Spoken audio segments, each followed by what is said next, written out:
বিসমিল্লাহির রহমানির রহিম। প্রিয় দর্শক, আজকে আমি পেঁপে চারা গ্লাসে করতেছি। এই যে দেখুন, এগুলো হলো পেঁপে চারা কাজ করতেছি। এভাবে আমরা পেঁপে চারাগুলা গ্লাসে দিয়ে থাকি। দিয়ে তারপর যখন আস্তে আস্তে আস্তে আস্তে যে এখন আমার যে পেঁপে চারাগুলো ছিল ওগুলো শেষ হয়ে গেছে, তা এখন চারা আবার হচ্ছে। এই যে পেঁপে চারা, যে দেখুন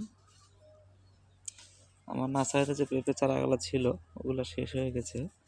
আলহামদুলিল্লাহ নিয়ে গেছে অনেক ভাই, তো আবার চারা করতেছি।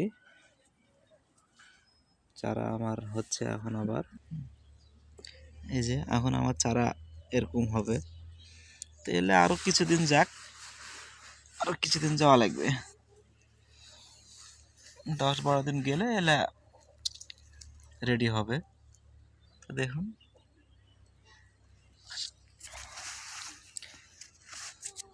আমার আগে যে চারাগুলো ছিল ওগুলো শেষ হয়ে গেছে, চারা আবার করতেছি আলহামদুলিল্লাহ।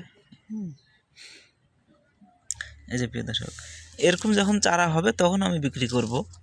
এই যে দেখতে পাচ্ছেন, চারা যখন এরকম হবে তখন আমি চারা দিয়ে থাকবো। এই যে চারাগুলো এরকম মোটা হবে, সুন্দর হবে, তাহলে জমিতে লাগানো যাবে। এই যে প্রতিটা চারাই দেখুন, প্রতিটাই এই যে। তো এই যে